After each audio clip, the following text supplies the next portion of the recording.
Gellundestad, Secretary of the Norwegian Nobel Committee, why did the committee choose this year to award the Nobel Peace Prize for 2008 to Mr. Martti Ahtisaari, former Finnish president? He has worked hard for more than 3 decades on several continents to bring about peace, a peaceful solution to some of the most difficult questions in international relations. He was a key player in the independence of Namibia in 1989-90, and even long before that. He was the central person in solving the difficult Aceh question in 2005, and he has worked on several occasions, particularly in 1999, and then in 2005, 2007, to bring about a solution to the Kosovo question. And there are many others. Which one do you regard as the most important? He himself highlights his role in Namibia and the independence of Namibia in 1989-1990. Well, the success was perhaps most striking in Namibia, where he had worked so long and so hard, and where the solution was so clean-cut and definite. But of course, Aceh is also a big triumph of his. I mean, he mediated there virtually on his own. He had no mandate from anyone, and he personally helped bring about a solution to this very, very tricky question about the status of Aceh in or outside Indonesia. What distinguishes Mr. Ahtisaari from other mediators? Well, there are other good mediators, and we have honored some of them in the past. I mean, thinking of Jimmy Carter, Kofi Annan. But he has worked very hard for so many years, I mean, more than 30 years, on virtually all continents. I mean, this is a man with the Finnish sisu. He does not give up. He keeps going, and he has involved himself in all these difficult disputes where success was not guaranteed, and success did not come in all the questions he was involved in, but he had some major triumphs, particularly Namibia and Aceh.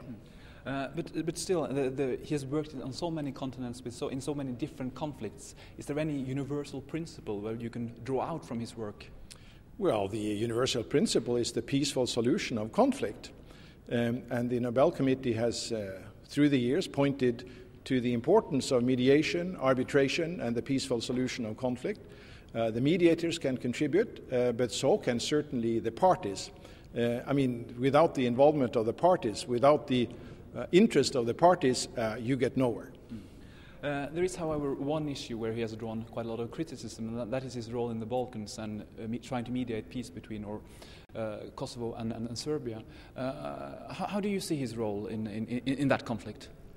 Well, Kosovo has been a very, very complex question, and many mediators and organizations tried to solve this conflict for 10, 15 years.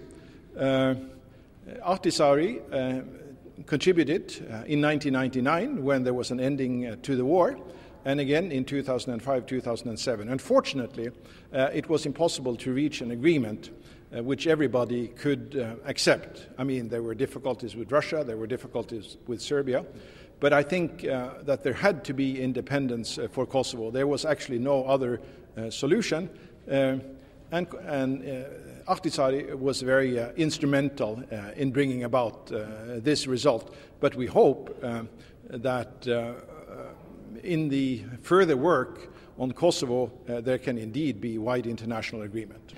For the Nobel Committee, is this award to Ahtisaari a sort of getting back to the roots of international peace mediation? There has been other prizes that's been more contested. The Nobel Committee has always believed that there are many different roads to peace. But it's true that the mediators have played an important role since 1906. I mean, Theodore Roosevelt received the prize for having mediated an end to the Russo-Japanese War of 1904-05, and there have been many others. I mean, Ralph Bunche, Dag Hammarskjöld, Kofi Annan, Jimmy Carter. This does not mean that we are taking self-criticism about the wider definitions we've seen in recent years, I mean, with the environment, but we cannot award prizes for the environment every year. We think there are many different roads, and therefore there will be many different kinds of laureates also in the future. There's also been speculation about awarding the prize to Chinese and human rights activists, in the media at least. Did the Nobel Committee in any sense bow to pressure on this issue? No, we never bow to pressure, and I think our record points that out.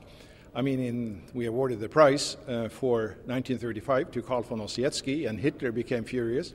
We awarded the prize 1975 to Andrei Sakharov, 83 to Lech Walesa, and the old men in the Kremlin became furious.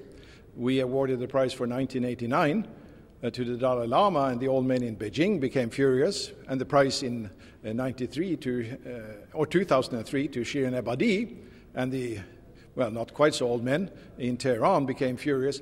It's never our intention to make as many old men as furious as possible, but we must never be afraid of standing up on principle, and we will continue to do that in the future. Speaking about this, all these speculations surrounding the Peace Prize, there's been 197 candidates. How does one become a candidate for the Nobel Peace Prize?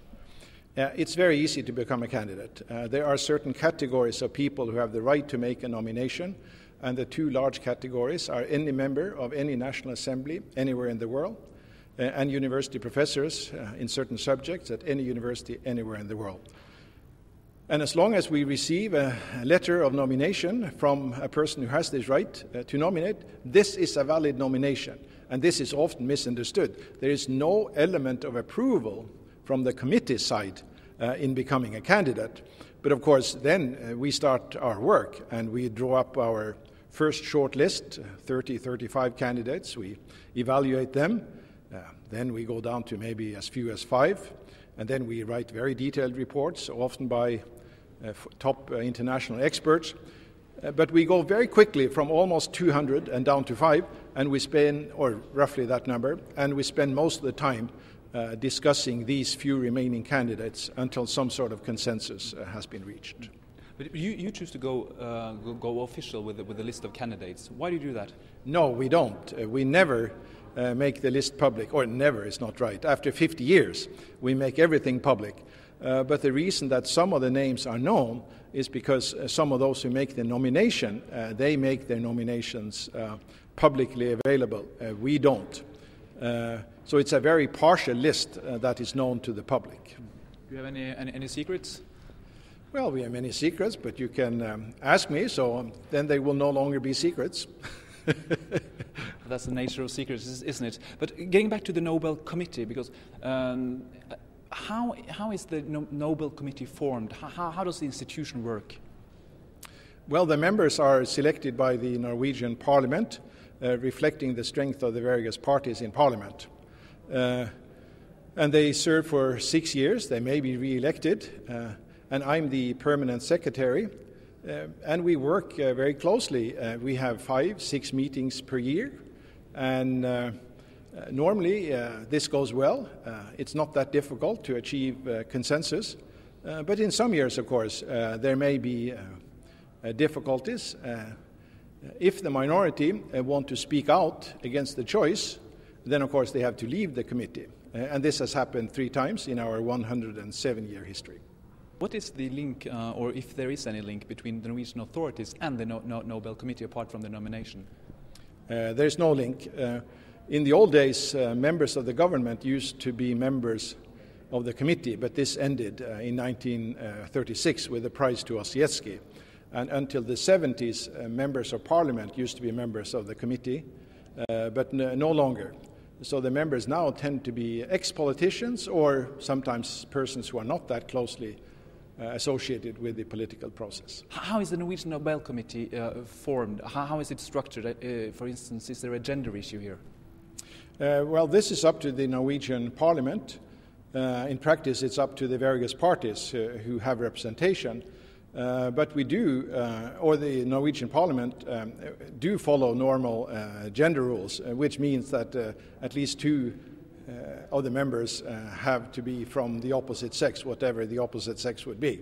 Mr. Gerlund, thanks for this interview. Thank you.